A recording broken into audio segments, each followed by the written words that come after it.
should have known there'd be a lot of copies of this around. Jack, thank you so much. Thank you all for being here. It's this exciting time of year for us. But as Jack mentioned, we also have a couple of other indexes coming out related to our military defense readiness, as well as the trends in our culture. But today we're talking about the economy, and it's my great pleasure to be a part of this, Jack, along with you and your team. This has been done for 21 years. Heritage and the Wall Street Journal have worked together. I particularly want to thank Paul Gigot for his very insightful forward to our index this year. It's very influential to policymakers around the world. One of the interesting things about traveling around the world as part of Heritage is to see all the countries that are interested in their rating, the criteria, and how they can improve it. And they actually lobby us to convince us that they're not as corrupt as they were, or they're getting better in one measure. But it's very important.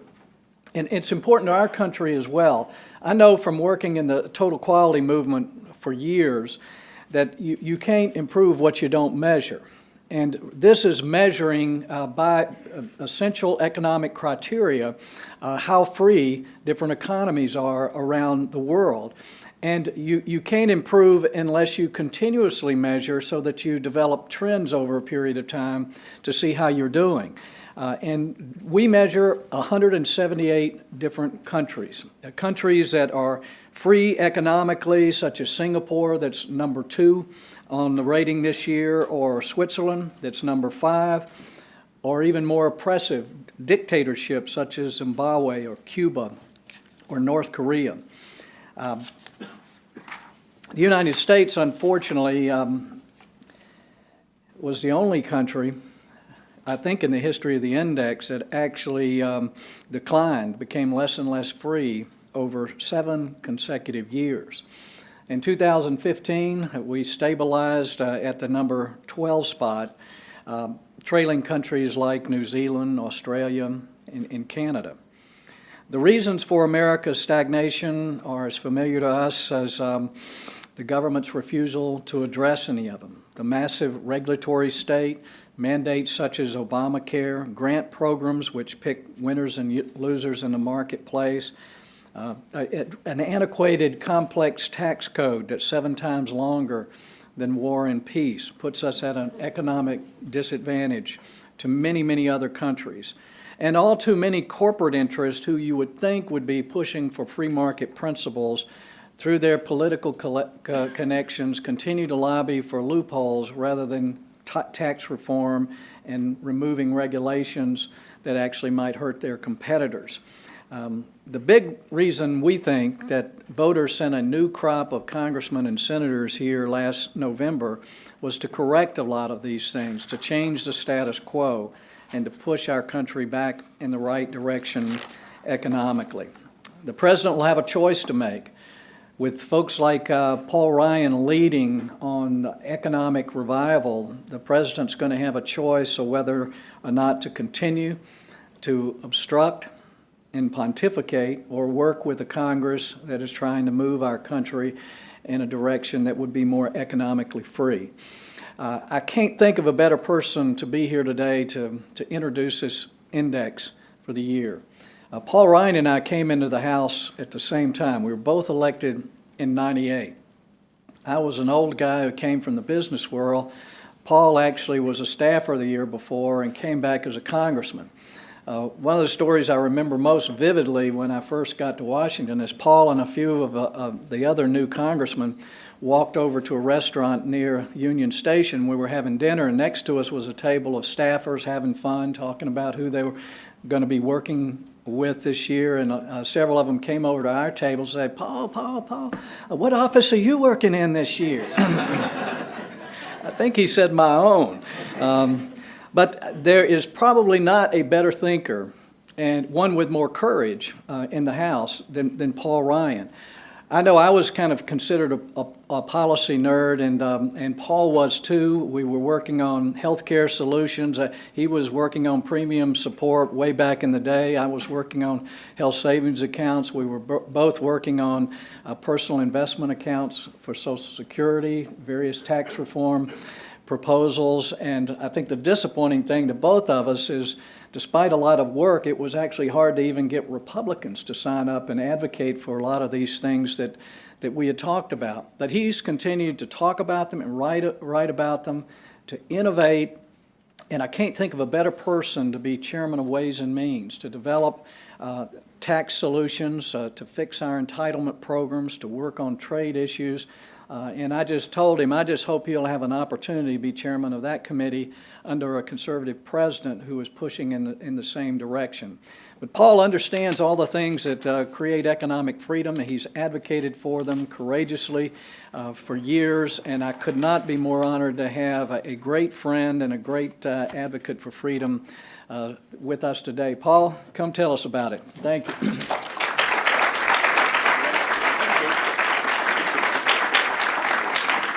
Thank you so much, Jim. You know, I've been reading this thing since I was in my mid-20s.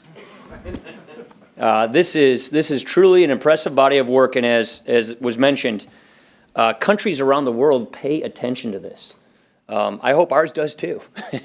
I want to, first of all, congratulate Ambassador Terry Miller and Anthony Kim for their hard work on this again. And I also want to mention the fact that our country received an uptick in our rating this year. And one of the reasons why we see this uptick is because since we took over the House in 2011, we started cutting spending. We started capping the kind that Congress is in control of on an annual basis, discretionary spending. And so I think it's noteworthy that because of the new Republican Congress that took over in 2011, we brought some temper to the out-of-control spending that was happening here in Washington, and as a result, it made us more free. That's a good step in the right direction with many, many steps to follow. Now, after reading this report, my big takeaway is this. In the free world, there is always going to be a new frontier. It's exciting. And the new frontier for us is the global economy.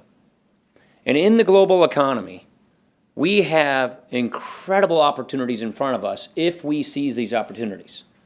Trade is the opportunity that I want to mention. Trade liberalization and trade freedom is something that is clearly articulated here in the index. And we have an opportunity in front of us right now with negotiations of 2 trade agreements with Asia and with Europe.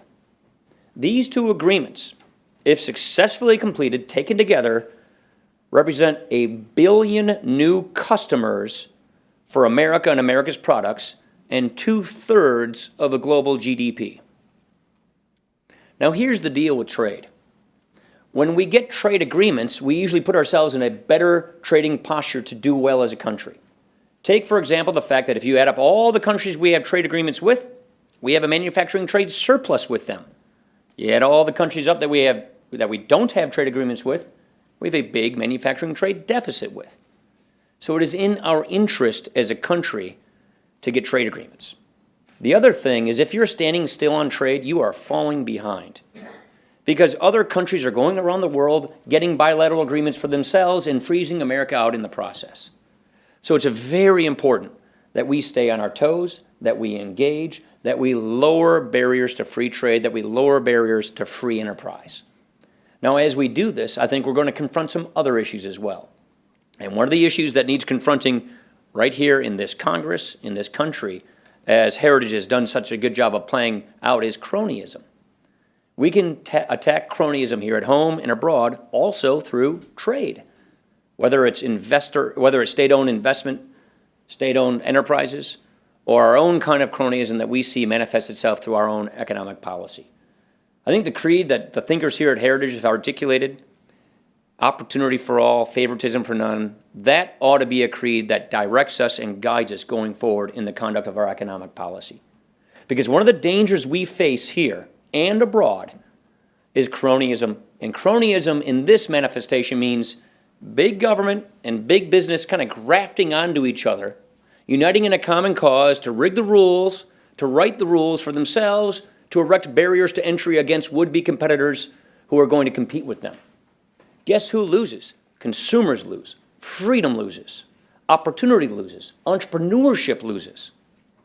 And so what we need to do, if we want to improve our economic outlook, improve our freedom, are knock down those trade barriers, get more access for our products to be able to sell abroad, and make sure that we do it in a way that honors our principles of freedom, of equality of opportunity, not equality of outcome, of getting the ability for Americans of every way, shape, and form, every size of business to be able to compete. We do not want to prevent would-be competitors from getting in an industry and competing. We want to open it up, because by opening up competition domestically and internationally, we give the ability for everybody to make and improve their lot in life.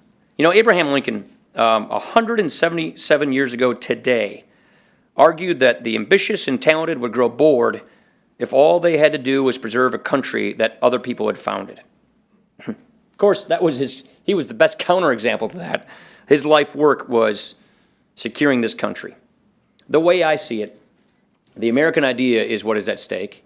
The American idea as we know it, as we were taught it, as sons and daughters of immigrants, is that the condition of your birth, it doesn't determine the outcome of your life. Whoever you are, wherever you come from, however you started, the only thing that limits you from reaching your potential is your own effort and God-given talent. We want to make sure that we are still that country. We want to make sure that your success is determined by your merit, by your hard work, not based upon who you know or your political connections. And that kind of economic policy, if we don't write the rules of global economy, will be what dominates. That's the last point I'll make. If we don't get engaged globally, if we don't get engaged in writing these kinds of trade agreements that respect the rule of law, that lower barriers, that protect human rights and human dignity and entrepreneurialism, transparency, accountability, contracts, then other countries that don't rate very high on the index of economic freedom, they will write the rules of the global economy.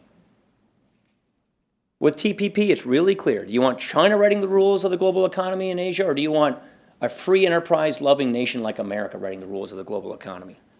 So all of these issues come home to roost. And the good news is we've got a very easy guide that tells us what works and what doesn't. We know what gets people out of poverty. We know what produces upward mobility. We know what gives us better environment, what gives us better democracy, what gives us better, higher living standards.